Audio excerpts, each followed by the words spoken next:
This video is really important for somebody who wants to save a bit of money in the UK. In UK, earning money is quite hard. The take-home money in your pocket is quite hard because there's a lot of taxation. The salaries are low and there's a high cost of living.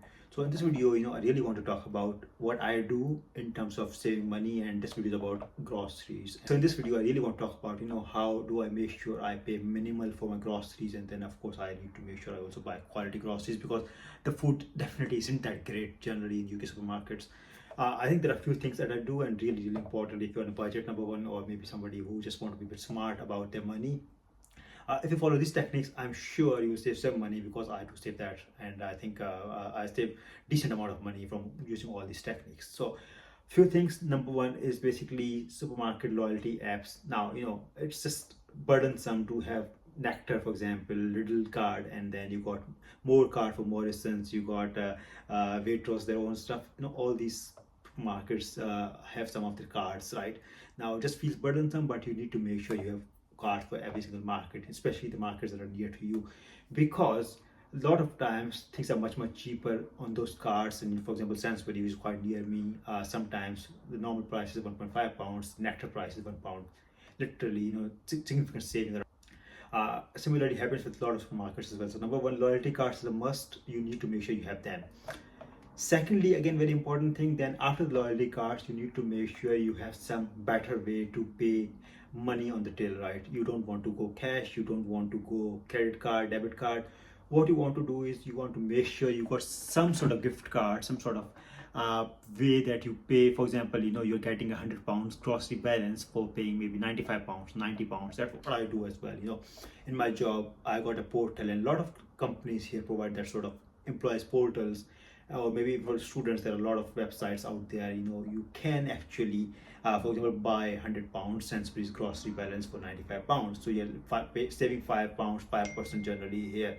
And I can literally tell you I save a lot of money. I have not paid single time in last 3 years from a credit card, from a debit card. I have only used gift cards for different groceries. I got Sainsbury's, I got Asda, I got Morrisons as well. I think Aldi doesn't accept, or Lidl doesn't accept that, but wherever you can, definitely, and you've got a chance, do that. They really save money, 4%, 5%, 6% generally, and then it's still really important. Other bit in terms of cards is basically easy saver cards. Some companies also allow you to have easy saver card, which can work on your Iceland or some other grocery markets as well. So I think again very important, that saves around 6-7% generally as well.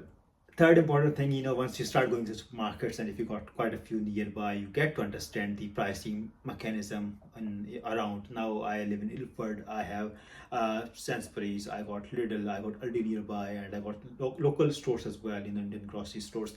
Now I pretty much, because I have been here for a few years, I know the price points and I know what happens in different places. So knowing where things are cheaper, because you can literally expect sometimes one thing is £1 in one store and 1.5, £2 other store.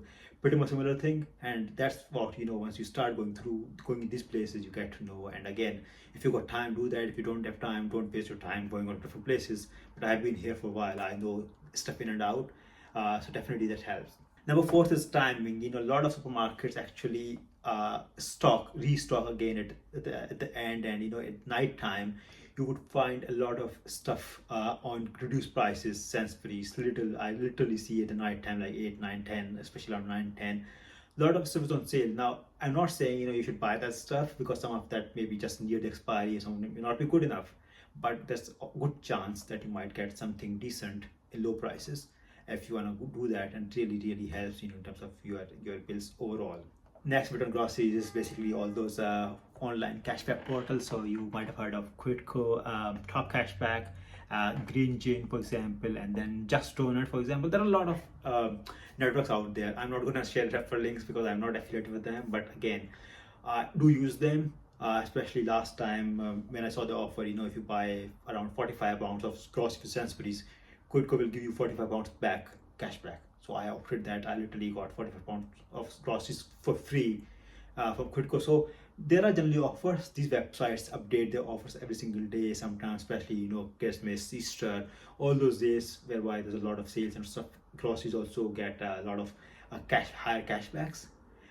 You can get a cashback on Sainsbury's, Morrisons, Tesco, Waitrose, I can't find generally Lidl on these places, but you can get cashback from a lot of places. So definitely use those apps. They take a lot of time to pay out. For example, last payout that I had from Sainsbury's took me around 4 months to receive. But again, it was a free money really, because you already spent the groceries and you bought what you had to. Number six basically is about Uber Eats, for example. Just Eat.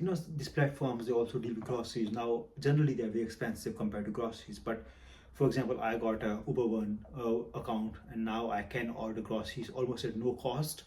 Sometimes what happens is, for example, today they emailed me, Prem, you got a promotion whereby you can get 30% off. Now I know when I put things in cart, some things will be bloody expensive compared to the normal prices. But then I realize, total basis, I'm still getting cheaper delivered to my home comparing to, actually going out and buying. So sometimes you do get benefit in those situations as well. Number seven is about if you got two people, a couple partners, for example, take an example of Sainsbury's. Sainsbury's have a Nectar thing whereby, in your own app and your own account, offers change weekly. Now, the offers change differently for different people. It depends on the past behavior, past purchases.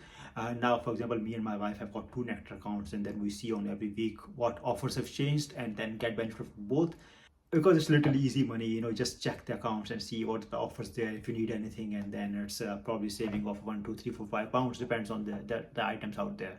And the last but not the least is scanning apps. Now again, we know all our data is sold anyways, right? But some data you can sell and earn money. Again, not a lot, but I heard about it. I haven't tried yet, but heard about it. There are quite a few apps, and especially I heard there's a Clear app and there's another app whereby you actually scan your receipts. Doesn't matter you purchase for 30 pence or 500 pounds. If you scan the receipt, you are gonna pay around 5 pence to 10 pence per receipt. There will be some terms and conditions, but I mean, again, free money if you got grocery shoppings for 10 times a week, and you got small receipts and you can just scan them, earn 1, 2, 3, 5 pounds from different apps. Do that if you got time. If you don't have time, don't do that, right? No, so it's fair. So again, sort of technique. There are a lot of things still, because if you think of our economy, UK economy versus, I'm coming from Pakistan. Pakistan about mostly about cash, and now there's a bit of credit card. But again, some other places don't accept that. There's no concept of having these tips and tricks. Generally, you just go to a market, discounted market. If you go on biggest stores and then you go, deep in the market, you find really cheap stuff there. In UK, it's not generally not like that, and you find these hacks, and they're quite available. If you just research, you might even find a lot more hacks than I provided. But I generally use quite a lot of them, and we definitely save quite a bit of money on these groceries and other stuff. It's not just the groceries, a lot of this stuff I literally tell you, we spend. I can literally tell you we save a lot of money. I save a lot of money on different stuff just because I know what to do, where to do, and how to avail the discounts. Again, giving a very good example, sometimes on boots here, I get the same stuff for 40-45% discount compared to the normal price, and I just got hacks for that. Hopefully this helps. Thank you so much for watching.